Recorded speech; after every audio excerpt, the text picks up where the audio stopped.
एक छोटी सी गांव में एक परिवार रहा करता था। राजू, उसकी बेटी कृतिका और उसकी पत्नी माया। राजू एक किसान था। वह अपना गुजारा खेती बाड़ी से किया करता था। राजू का एक लड़का भी था, उसका नाम आदित्य था। तो एक दिन आदित्य अपनी माँ को फोन करता है और बोलता है, माँ, मुझे 2 महीने बाद 40,000 रुपए की जरूरत है, क्योंकि मेरे कॉलेज की फीस भरने की लास्ट डेट है। तो आप पापा को बोलकर जल्दी से पैसों की व्यवस्था करवा देना। इतना बोलकर आदित्य फोन रख देता है और माया अपने पति राजू से बोलती है, सुनो जी, आज आदित्य का फोन आया था और वो 40,000 रुपए के लिए बोल रहा था, क्योंकि उसको उसके कॉलेज की फीस भरनी है।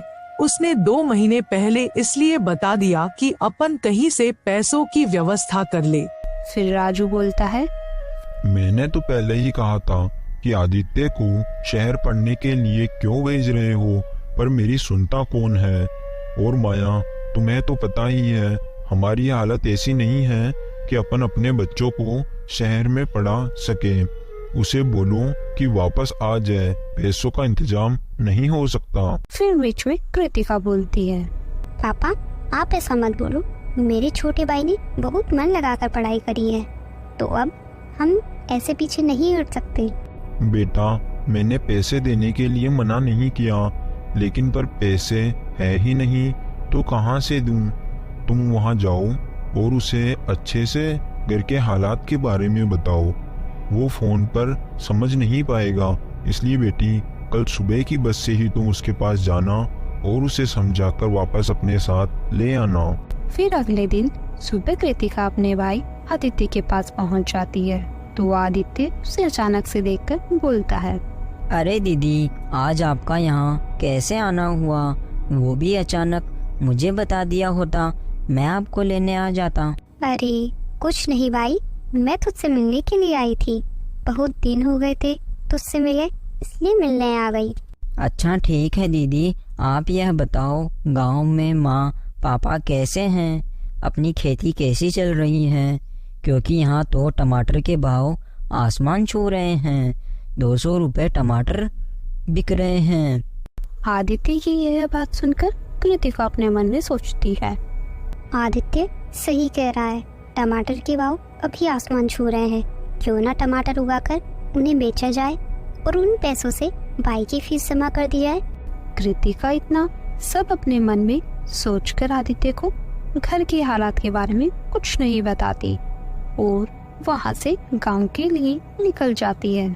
लेकिन थोड़ा आगे आते ही जिस बस में वो आ रही थी, उस बस का एक्सीडेंट हो जाता है, जिसमें सभी यात्री की मौत हो जाती है। लेकिन कृतिका एक चुड़ैल बन जाती है और खुद से रोते हुए बोलती है, हे भगवान, ये क्या हो गया? मैं मर नहीं सकती, क्योंकि मुझे मेरे भाई को पढ़ाना है और घर के हालात सुधारने हैं। कृतिका वापस अपना भेष बदलकर अपने घर जाती है तो उसे खाली हाथ देखकर उसकी माँ बोलती है, क्या हुआ कृतिका, तुम आदित्य को अपने साथ नहीं लेकर आई? नहीं माँ, मुझे एक आइडिया आया है। मैं अपने खेत में टमाटर के पौधे लगाकर टमाटर बेचा करूँगी और उनसे जो पैसे मिलेंगे उन पैसों से मैं भाई को पढ़ाऊंगी। फिर जैसे ही रात होती है, चुड़ैल अपने असली रूप में आ जाती है और घर के बाहर के बगीचे में जादू से बहुत सारे टमाटर उगा देती है। और अगले दिन सुबह चुड़ैल कृतिका का रूप लेकर टमाटर को टोकरी में भरकर बेचने के लिए चली जाती है। टमाटर ले लो 50 रुपए किलो, केवल 50 रुपए किलो।